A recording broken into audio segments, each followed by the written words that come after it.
மாணவர்களுக்கு வணக்கம். இது விக்னேஸ்வரன். மீண்டும் உங்களை இந்த லேர்ன் வித் விக்கி என்ற யூடியூப் சேனலில் சந்திக்கிறேன். இன்றைக்கு நாங்கள் பார்க்க போகிற பாடம் ரசாயனவியல் இல்லை வர அலகு 5 சக்தியியல் எனர்ஜெட்டிக்ஸ்.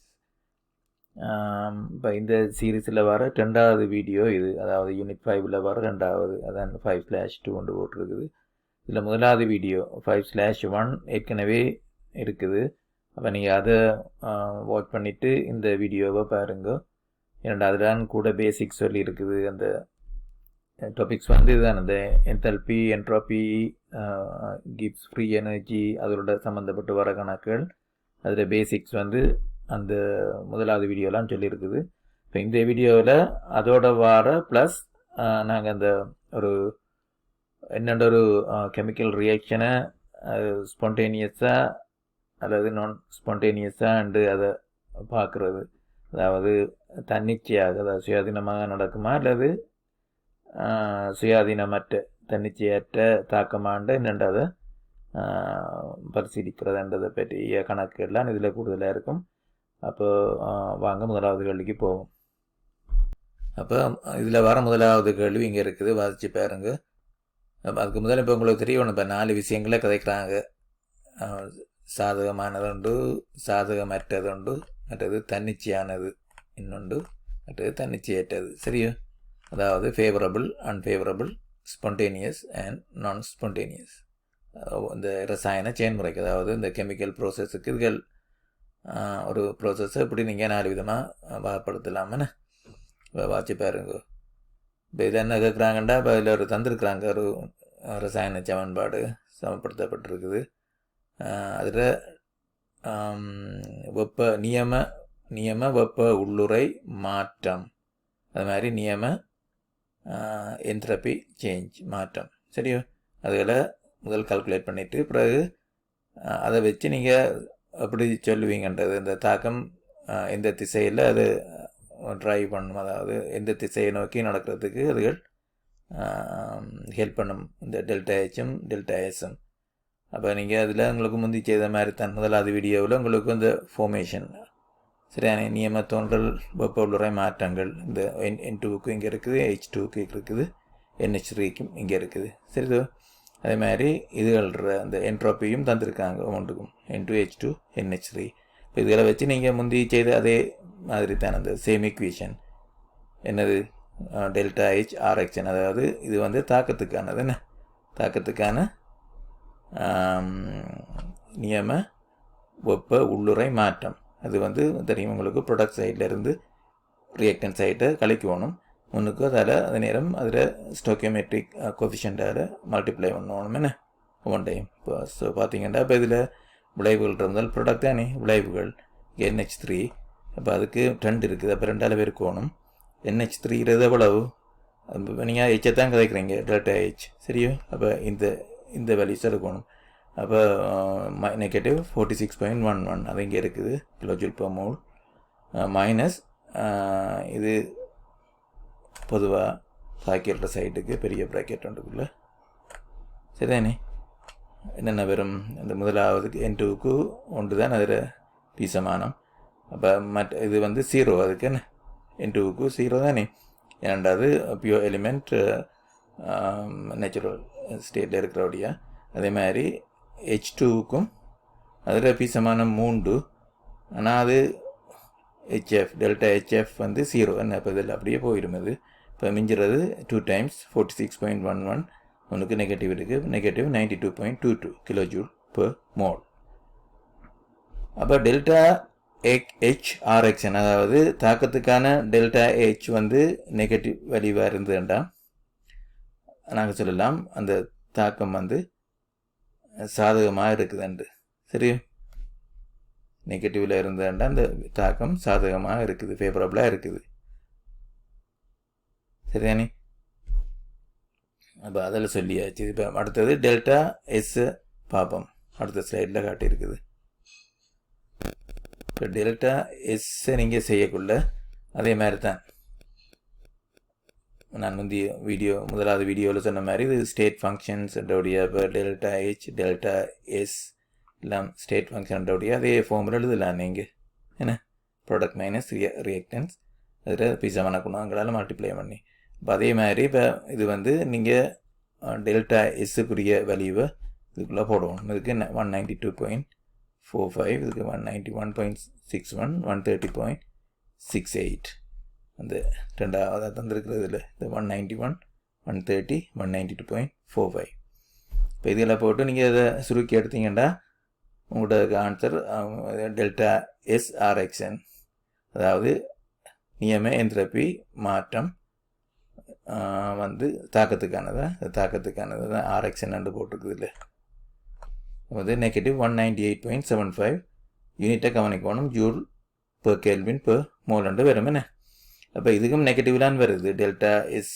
ஆர்எக்ஸ்எனும் அப்போ அது நெகட்டிவில் வந்து தான் லெஸ் தேன் 0 போட்டிருக்கு அது என்ட்ரோபி தாக்கத்துக்கு சாதகமற்றதாக உள்ளது இது பாசிட்டிவாக வந்தால் தான் தாக்கத்துக்கு சாதகமாக இருக்கும் இது தாக்கத்துக்கு சாதகமற்றதாக உள்ளதுன்ட்டு நாங்கள் டிட்டர்மின் பண்ணலாம் சரியோ என்ன கூட கணக்கில் செய்யக்குள்ள அருமையான ஐடியா விளங்கும் அப்போ உங்களுக்கு ஒன்று சாதகமாக இருக்குது அதாவது டெல்டா ஹெச் வந்து தாக்கத்துக்கு சாதகமாக இருக்குது சரிதானே ரெண்டு நெகட்டிவ் தான் பட் டெல்டா ஹெச் நெகட்டிவாக வந்தேன்டா அது தாக்கத்துக்கு சாதகமாக இருக்குது டெல்டா எஸ் வந்து அதுக்கு நெகட்டிவ் தான் பட் டெல்டா எஸ் நெகட்டிவாக வந்தேன்டா அது அன்ஃபேவரபிள் அதாவது சாதகமற்றதாக இருக்குதுன்னு இப்போ அப்படியான சந்தர்ப்பத்தில் நாங்கள் அடுத்த செய்ய வேண்டியது அதில் கிப்ஸ் ஃப்ரீ எனர்ஜி சேஞ்சை பார்க்கணும் சரியோ கிப்ஸ் நாங்கள் இப்போ இந்த ஸ்டேஜ்லேயே வச்சு ஓரளவுக்கு அதை எதிர்ப்பு கூறலாம் அப்படி தாக்க நடக்குமெண்டு பட் அந்த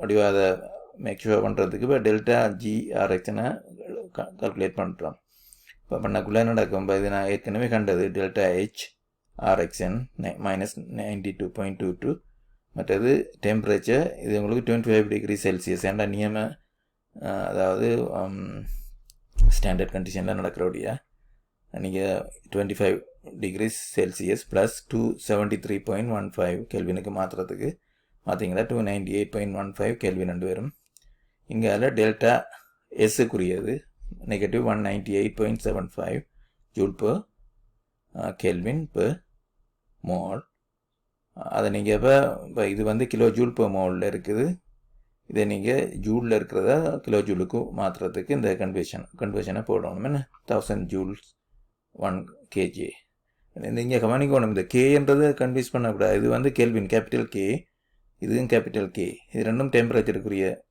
கெல்வின் கே மற்றது இங்கே போடுறது கிலோ ஜூல் லோவர் கேஸ் அதாவது ஸ்மால் கேயை தான் போட்டிருக்குதா அப்போ நீங்கள் இது ரெண்டையும் கேன்சல் அவுட் பண்ணலாம் இந்த கேயும் இங்கே இருக்குது போயிடும் போச்சேண்டா இந்த ஜூலும் கேன்சல் அவுட் பண்ணப்படும் பண்ணால் உங்களுக்கு மிச்சம் என்ன வரும் கிலோ ஜூல் per மோல் என்ன மற்ற நம்பர்ஸுகளை பெருக்கி டிவைட் பண்ணி சுருக்கி எடுத்தீங்கன்னா உங்களுக்கு ஃபைனலாக வருது negative 32.96 kilo joules per mole வருது என்ன சரிதானே அப்போ இப்போ 3 குவான்டிட்டிஸாக கால்குலேட் பண்ணிட்டோம் delta H RXN delta S RXN மற்றது டெல்டா ஜி ஆர்எக்ஸ்என் என்ன எல்லாம் நியமம் அதாவது ஸ்டாண்டர்ட் ஸ்டேட்டில் நடக்கிற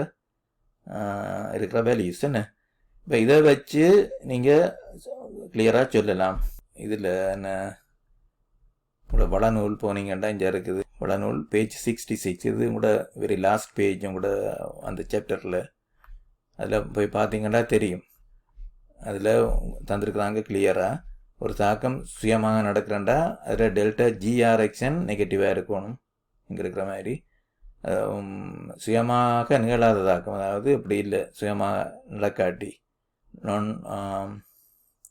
ஸ்பான்டேனியஸ்ண்டா பாசிட்டிவாக இருக்கணும் சரியும் அதாவது இந்த வேலையை பாசிட்டிவாக வந்ததுன்னா நீங்கள் சொல்லலாம் அது நான் ஸ்பான்டேனியஸ் உண்டு அது நெகட்டிவாக வந்தாண்டா நீங்கள் சொல்லலாம் அது ஸ்பான்டேனியஸ் ரியாக்ஷன் உண்டு சரிதானே அதே மாதிரி இது வந்து 0வாக இருந்தாண்டா அது சமநிலையில் இருக்குதுன்னு சொல்லலாம் அதே நேரம் நீங்கள் வெளியே கண்ட டெல்டா ஹெச் டெல்டா எஸ் அதுகளை வச்சும் ஓரளவுக்கு நீங்கள் டிட்டர்மின் பண்ணலாம் இப்போ ஃபார் எக்ஸாம்பிள் எங்களோட இந்த எக்ஸாம்பிளில் பாருங்கள் ரெண்டும் நெகட்டிவ் இல்லை, டெல்டா ஹெச்சும் நெகட்டிவ் 92.22,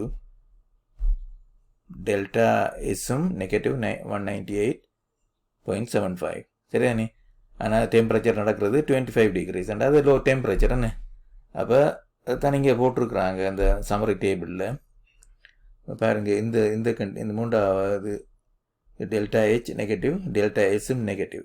இப்படியாண்டா தாக்கம் சுயமாக நடக்கும் அப்படின்னு சொன்னால் அந்த தாள், அதாவது குறைஞ்ச வெப்பநிலையில். இப்போ உதாரணத்துக்கு எங்கிட்ட தாக்கம் நெகட்டிவ் 25 டிகிரி செல்சியஸில் நடக்குது என்ன, அது வந்து லோ டெம்பரேச்சர். இப்போ நீங்கள் ஃபார் எக்ஸாம்பிள் இந்த தாக்கத்தில் டெம்பரேச்சரை இன்க்ரீஸ் பண்ணி கொண்டு போனீங்கன்னா அது சுயமாக நடக்காது என்ன. அதை நீங்கள் அப்புறம் டிஃப்ரெண்ட்டாக அனலைஸ் பண்ணணும். இப்போ நீங்கள் தரப்பட்ட கண்டிஷன், அதாவது 25 டிகிரி செல்சியஸில் இது சுயமாக நடக்கும், ஸ்பான்டேனியஸாக இருக்கும். அப்போ அதை வச்சு சொல்லலாம். சரி, பட் உங்களுக்கு இது தெரிஞ்சுண்டா டெல்டா ஜி ஆர்எக்ஸ்ன்னு தெரிஞ்சுண்டா நீங்கள் ஃபோர் ஷுவர் நீங்கள் சொல்லலாம் அது சுயமாக நடக்கும்ண்டு. அப்போ அதை தானே இப்போ நாங்கள் கடைசியாக கண்டிருக்கிறோம். இது வந்தபடியாக நாங்கள் சொல்லலாம் இது தாக்கம் சுயமாக. அடுத்ததான் இங்கே வினா 2 இருக்குது, அதை வாசித்து பாருங்க. இதில் என்னத்தை பார்க்க போகிறோம்டா, வெப்பநிலை அதிகரிக்கக்குள்ள ஒரு தாக்கத்தில் அந்த ஸ்பான்டேனிட்டி, அதாவது ஸ்பான்டேனியஸாக இருக்கிற ஒரு ரசாயன தாக்கம் என்னென்று நான் ஸ்பான்டேனியஸாக மாறும், எந்த சந்தர்ப்பத்தில் மாறும்ன்றது தான் சொல்கிறோம். அதுக்கு இந்த வினா 1 வந்த எக்ஸாம்பிளாக தான் நடக்கிறாங்க. அப்போ அவங்க சொன்னது நியம வெப்பநிலையில் நடக்குதுன்ற 25 டிகிரி செல்சியஸில் நடந்தது அந்த தாக்கம். ஆனால் இப்போ அதை டெம்பரேச்சரை இன்க்ரீஸ் பண்ணி கொண்டு போகிறாங்க 500 டிகிரி செல்சியஸ் வரையும். சரியோ, இப்போ அந்த 500 டிகிரி செல்சியஸில் தாக்கம் நடக்கக்குள்ள அது சுயாதீனமாக நடக்குமா இல்லையான்றது தான் ப்ரெடிக்ட் பண்ண சொல்கிறாங்க. மற்றது ஒரு அசம்ஷன் எடுக்க சொல்கிறாங்க. அந்த முதலாவது கேள்வியில் நீங்கள் யூஸ் பண்ண அந்த வெப்ப உள்ளுறை, அதாவது டெல்டா ஹெச் ஆர்ஹெச்என் RXN and delta S RXN, அதுகள் இந்த ஹை டெம்பரேச்சர் 500 டிகிரி செல்சியஸ்லேயும் மாறாமல் இருக்குதுன்ற ஒரு அசம்ஷன் எடுக்க சொல்கிறாங்க. இப்போ நீங்கள் எது நேரடியாக அதில் அந்த டெம்பரேச்சரில் இந்த ஈக்குவேஷனை பார்த்தீங்கன்னா தெரியும். தான் அந்த ஆல்வேஸ் இந்த ஈக்குவேஷனை தான் நான் யூஸ் பண்ணணும் அந்த கிப்ஸ் ஃப்ரீ எனர்ஜி பார்க்குறதுக்கு. இப்போ இதில் உங்களுக்கு மாறப்போகிற ஒரே ஒரு இது இந்த இதுதான் டெம்பரேச்சர் என்ன. மற்ற இதை உங்களோட பழைய வலிவாக எடுக்க சொல்கிறாங்க.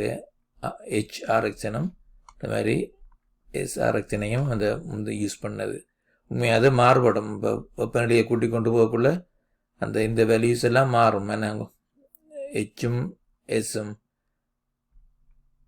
ஹெச்ஆர்எக்ஸனும் எஸ்ஆர்எக்ஸனும் அது சேஞ்ச் பண்ணும். பட் அது அந்த மாற்றத்தை புறக்கணிக்க சொல்கிறாங்க. அப்போ நீங்கள் அதை முந்தின வேல்யூவே இதில் யூஸ் பண்ணலாம். அப்போ உங்களுக்கு இங்கே பல வேல்யூ நெகட்டிவ் 92.22, அதே மாதிரி இது எஸ் டெல்டா எஸ் நெகட்டிவ் 198.75. டெம்பரேச்சருக்கு நீங்கள் 500 + 273.15 என்ன, அதை போட்டு எடுத்து சுருக்கி எடுத்தீங்கன்னா இது வேறுங்க, இது பாசிட்டிவாக வருது உங்களுக்கு. டெல்டா ஜி ஆர்எக்ஸ்என் பாசிட்டிவ் நம்பர், நான் முந்தினத்தில் நெகட்டிவாக வந்ததால் நீங்கள் சொன்னீங்க அது தன்னிச்சையாக நடக்குமெண்டு. ஆனால் இதில் அப்படி இல்லை. இங்கே டெம்பரேச்சரை கூட்டின உடனே அந்த 500 டிகிரி செல்சியஸுக்கு போகக்குள்ள அது நான் ஸ்பான்டேனியஸ் தன்னிச்சையற்ற தாக்கமாக மாறுதுன்னு அதான் இங்கே போட்டிருக்குது. நாங்கள் கூற முடியும் தரப்பட்டுள்ள தாக்கமானது தாழ்வெப்ப நிலையில் நடைபெறும் போது சுயாதீனமாகவும், அதாவது ஸ்பான்டேனியஸ், உயர் வெப்பநிலையில் நடைபெறும் போது சுயாதீனமற்றதாகவும் நான் ஸ்பான்டேனியஸாகவும் இருக்குமாண்டு என்ன விளங்குதா? ஓகே, இப்போ மற்ற கேள்விக்கு போவோம். அப்போ இந்த 3வது கேள்வி இங்கே இருக்குது, வாசிச்சு பாருங்க. உங்களுக்கு ஒரு தாக்கம் தந்துருக்குறாங்க. பார்த்தீங்கன்னா தெரியும். இப்போ ஹைட்ரஜன் சல்ஃபைடும் சல்ஃபர் டை ஆக்சைடும் ரியாக்ட் பண்ணி இங்கே எஸ்எம் H2O வருது தானே, சரிதானே? ஸோ இந்த தாக்கம் நடக்கிறது ஸ்டாண்டர்ட் ஸ்டேட்டில், அது வெப்பநிலை 298 கெல்வின்னு சொல்லியிருக்குது. இந்த 25 டிகிரிஸ். அவங்க இந்த டெசிமல் பாயிண்ட்டை விட்டுட்டாங்க. 298.15 தான் நாங்கள் போடணும். இப்போ 298 தராங்க.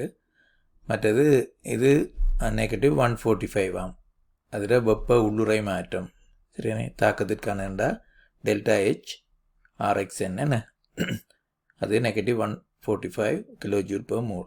அவ்வளோதான் தந்துருக்குது. தந்துட்டு அங்கே 4 பார்ட் இருக்குது கேள்வி. பார்ட் ஏழு கேட்குறாங்க. அதில் என்ட்ரோபி சேஞ்ச், அதாவது ΔS RXN, அதில் சைனை அப்படி எதிர்வு கூறுறது சரிதானே. அதுக்குரிய ரீசனிங்கை கேட்குறாங்க. ஒரு கால்குலேஷனும் செய்ய தேவையில்ல. நீங்கள் அந்த பேலன்ஸ்ட் ஈக்குவேஷனை பார்த்து சொல்லலாம் ΔS RXN குறி அப்படி இருக்குமெண்டு சரிதானே. மற்ற பார்ட் பியில் சொல்லப்படுது, இந்த நியம வெப்பநிலையில் முன்னோக்கியதாக்கம் சரிதானே. இந்த முன்னோக்கியதாக்கம்னு சொல்கிறாங்க. முன்னோக்கியதாக்கம்ண்டா இப்போ ஃபார்வர்ட் டிரெக்ஷன், இப்போ இடப்பக்கம் இருந்து வலப்பக்கத்தை நோக்கி என்ன இந்த டிரெக்ஷனில் நடக்கிற தாக்கம் தன்னிச்சையானதுக்காக நடக்குதுன்னு சொல்கிறாங்க சரிதானே. வெப்பநிலை அதிகரிக்கப்படின் தாக்கத்திற்கான சுயாதீன சக்தி மாற்றத்தில் எவ்வாறான மாறுதல்கள் நிகழும். இப்போ நீங்கள் முந்தின கணக்கில் செய்த மாதிரி இப்போ நீங்கள் டெம்பரேச்சரை கூட்டி கொண்டு போகக்குள்ள ΔG RXN மாறிக்கொண்டு போகும் என்ன. இப்போ அதில் தங்கி இருக்குது வெப்பநிலையில். ஸோ இப்படி அப்படியே நீங்கள் உயர்த்தி கொண்டு போகக்குள்ள டெம்பரேச்சரை ஒரு கட்டத்தில் அது தன்னிச்சையற்றதாக மாறும் ரைட். அதாவது ΔG RXN வேல்யூ நெகட்டிவ்லேருந்து பாசிட்டிவுக்கு மாறும் சரிதானே. இப்போ அதை தான் அவங்க கேட்குறாங்க இதில் ஏன் அப்படி நடக்குதுன்ட்டு சரிதானே.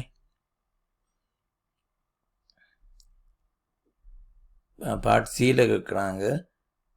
இந்த பார்ட் பியில் இருக்கிற கண்டிஷனில் அந்த தாக்கத்தில் சமநிலை மாறிலி வேல்யூ அப்படியான மாற்றங்களுக்கு உட்படுமாண்டு சரிதானே. அது பார்ட் சி. மற்ற பார்ட் டி முன்னோக்கியதாக்கம் தன்னிச்சையற்றதாக மாறும் பொழுது வெப்பநிலையை கணக்கிட முடியும். அந்த கணத்தலுக்கான சமன்பாட்டினை எழுதுக சரி. என்னடா சொன்ன மாதிரி தான் இப்போ டெம்பரேச்சரை இங்கே கூட்டி கொண்டு போகக்குள்ள ஒரு கட்டத்தில் அது என்ன தன்னிச்சையான தாக்கத்திலிருந்து தன்னிச்சையற்ற தாக்கத்துக்கு மாறும் என்ன. ஸ்பான்டேனியஸான தாக்கமாக இருந்து கொண்டிருக்கிறது லோ டெம்பரேச்சரில், ஹை டெம்பரேச்சரில் நான் ஸ்பான்டேனியஸாக மாறும் என்ன. ஸோ அந்த மூமெண்ட்டில் அதில் இவ்வளோ என்ன டெம்பரேச்சரில் அது நடக்குதுன்றது தான் கேட்குறாங்க. மற்றது இந்த வெப்பநிலை அந்த டெம்பரேச்சரை நீங்கள் அந்த சமன்பாட்டை யூஸ் பண்ணி காண்ற அந்த டெம்பரேச்சர் ஒரு அப்ராக்சிமேட் வேல்யூவாக தான் இருக்கும். சரியான அதில் எக்ஸாக்ட் இதை அடுக்க இயலாது ஏன்னு கேட்குறாங்க சரியா. உடனே தான் கேள்வி. அதில் இப்போ அடுத்த ஸ்லைடில் போகும்.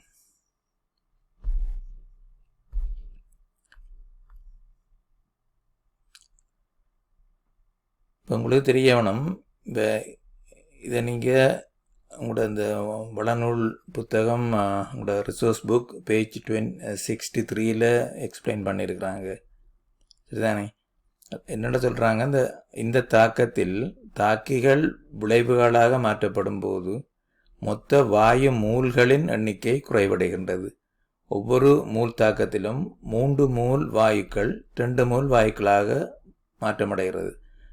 என்னத்தை சொல்கிறாங்கண்டா, இப்போ இங்கே இது கேஸ், இது சாலிட், இது கேஸ். அப்போ இங்கே கேஸ் ரெண்டு பார்க்கக்குள்ள இங்கே 2 இருக்குது, இங்கே 1, 3 கேஸ் 3 moles இருக்குது என்ன கேஸ். இங்கால only 2 moles தான் இருக்குது கேஸ் ரைட். இப்போ 3லேருந்து 2 குறையுது இல்லை.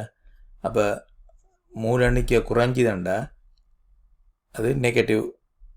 ΔS RXN நெகட்டிவ் சைனோட இருக்கும் தெரியும். இப்போ இதே மாதிரி ஒரு எக்ஸாம்பிள் உங்களுக்கு அந்த பேஜ் 63 அந்த உதாரணம் 2.4 செய்து காட்டிருக்கிறாங்க. அதையும் பாருங்கள். அதுலேயும் இப்படித்தான் இந்த மூல் எண்ணிக்கையில் கவுண்ட் பண்ணி அப்படி நீங்கள் அதில்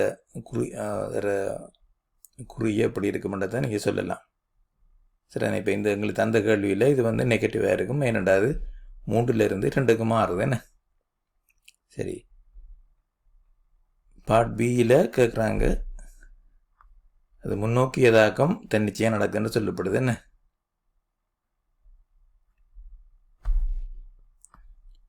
அப்போ தன்னிச்சையாக நடக்குதுன்றா அதில் மீனிங் வந்து நாங்கள் இப்போ 2வது கணக்கில் பார்த்த மாதிரி இந்த டெல்டா GRxn வந்து <0, அதாவது நெகட்டிவ் வேல்யூவில் இருக்கும் என்ன. இதுதானே அந்த கண்டிஷன் தன்னிச்சையாக நடக்கிறதுக்கு. சரிதானே. இப்போ நீங்கள் இந்த டேபிளில் எடுத்துருப்பீங்க, இந்த அளவுக்கு இதுதான் சொல்கிறாங்க. இது வந்து <0 அது வந்து தன்னிச்சையாக நடக்கும். அப்போ அதுதான் நெகட்டிவ்ண்டா <0 என்ன. அப்போ <0. அப்போ அது நேரம் உங்களுக்கு டெல்டா GRxn ஃபார்முலாவும் தெரியும். அது delta HRxn minus T delta SRxn என்று போடலாம் என்ன. ஆனால் இதில் எங்களுக்கு பார்ட் ஏயில் கண்டுட்டோன்னாங்க டெல்டா SRxn வந்து நெகட்டிவ் வேல்யூவாக இருக்கும். இங்கே இருக்குது மறைக்குறியை கொண்டிருக்கும். அப்போ அந்த மறைக்குறியண்டா இங்கே முன்னுக்கு ஒரு நெகட்டிவ் சைன் இருக்குது. அப்போ 2 சேர்ந்துண்டா +2 வரும் என்ன. அது எங்களுக்கு அதில் வேல்யூ தெரியாது, ஆனால் அதில் குறிய சொல்லலாம் என்ன இதிலிருந்து.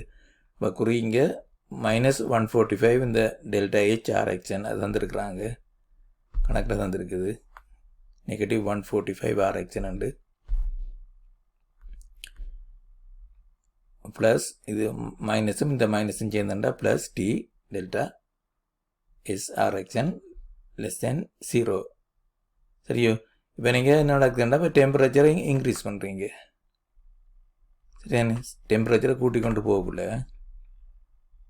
என்ன நடக்கும், இந்த இவ்வளவுத்துற வேல்யூவும் வந்து ஒரு கட்டத்தில் 145 விட கூடக்குள்ள அது வந்து பாசிட்டிவாக மாறும் என்ன. இந்த GRxn வந்து இது என்னென்று இருக்க போகுது, GRxn வேல்யூ வந்து <0 வரப்போகுது, அதாவது பாசிட்டிவ் வேல்யூவாக வரப்போகுது. எந்த சந்தர்ப்பத்தில் ஏண்டா அந்த டெம்பரேச்சரை கூட்டி கொண்டு போகக்குள்ள அதில் மொத்த T டைம்ஸ் இந்த டெல்டா SRxn வேல்யூ 145 விட கூட வரக்குள்ள. ஃபார் எக்ஸாம்பிள் அது 146 வைங்க. இப்போ இங்கே -145 இருக்குது. அப்போ +1 வரும் என்ன. இப்போ அந்த டைமில் இது <0 வரப்போகுது. அப்போ அதுதான் அது மாறுற டெம்பரேச்சர் என்ன. அது தன்னிச்சையற்றதாக மாறுறது. ஏன்டா டெல்டா GRxn <0 அது தன்னிச்சையற்றது என்ன.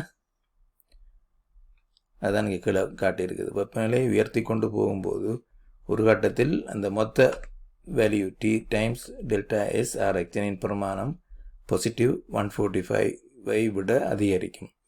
அவ்வளையில் டெல்டா GRxn <0, அதாவது பாசிட்டிவ் வேல்யூ தாக்கமானது தன்னிச்சையற்றதாக மாறும் என்ன.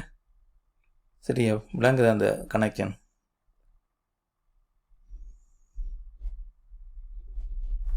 அடுத்த ஸ்லைடு போவோம்.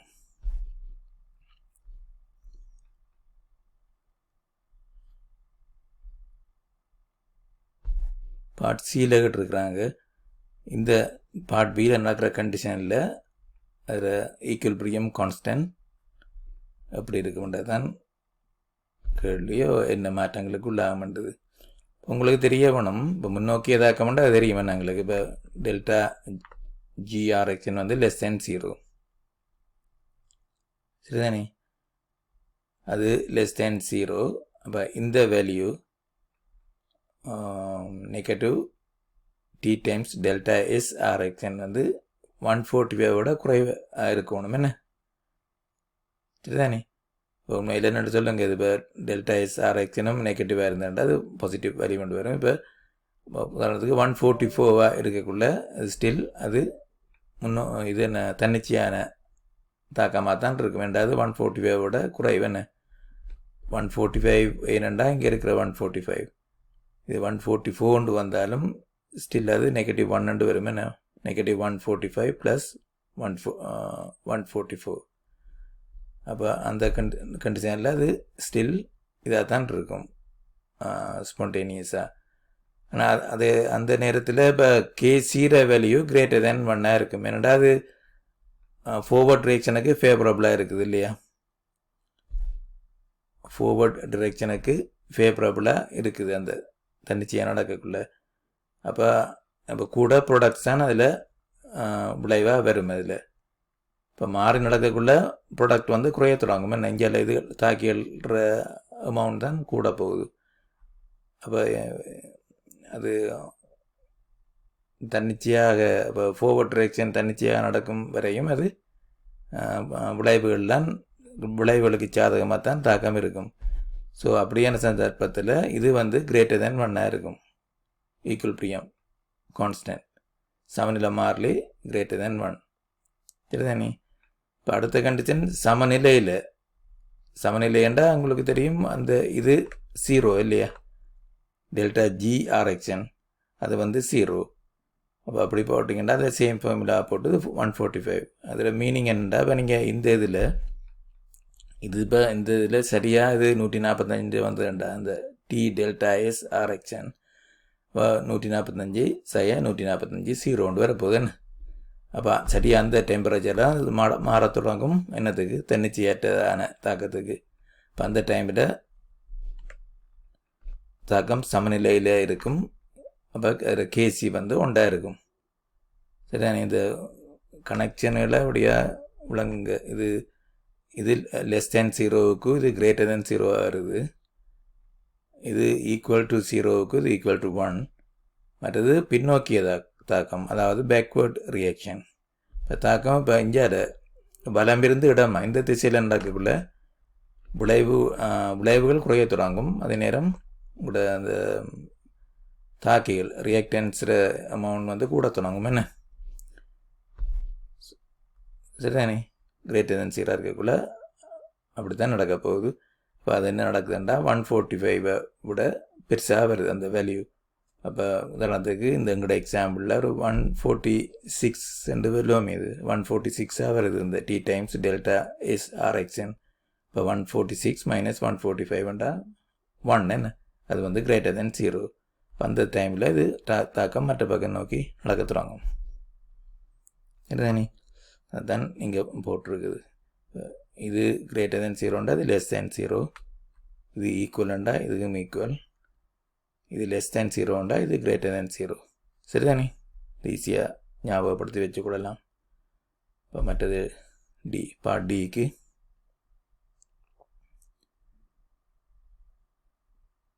வெப்பநிலை அதை எடுத்துக்கொண்டு செல்லும் போது தாக்கம் தன்னிச்சையற்றதாக மாறுவதற்கு சற்று முன் அந்த ஸ்பிளிட் ஆஃப் அ செகண்ட் சொன்னாங்க. அப்போ ரைட் பிஃபோர் அது இது பண்ணுறதுக்கு முதல் நீங்கள் இந்த தொடர்பு எடுக்கலாமே அந்த டைமில் இருக்கிற டெம்பரேச்சரை பார்க்குறதுக்கு. ரைட்? ஸோ அந்த டெம்பரேச்சர் வந்து என்னவாக இருக்கும், இதை ரீஅரேஞ்ச் பண்ணிங்களா டெல்டா ஹெச் ஆர்எக்ஷன் டெல்டா ஆர்எக்ஷன் வரப்போகுது. இதுதான் உங்களுக்கு கேட்ட ஈக்குவேஷன். இந்த டெம்பரேச்சரை அப்படியே கால்குலேட் பண்ணலாமன்றது. சரிது? ஸோ ஆனால் நீங்கள் உங்கள் முந்தின கணக்கில் இப்போ வினா 2லேயும் செய்து நீங்கள் அவங்க தந்தவங்க கேள்வியிலேயே அந்த அசம்ஷனை, ரைட்? அந்த டெல்டா ஹெச்சும் டெல்டா எஸ்ஸும் மாறலையண்டு அந்த எடுக்க சொல்லி என்ன. இப்போ இங்கேயும் அப்படித்தான், அது ரெண்டும் வெப்பநிலையோட மாறலைன்றதை எடுத்து தான் நீங்கள் அதை கால்குலேட் பண்ணுறீங்க அந்த டெம்பரேச்சரை.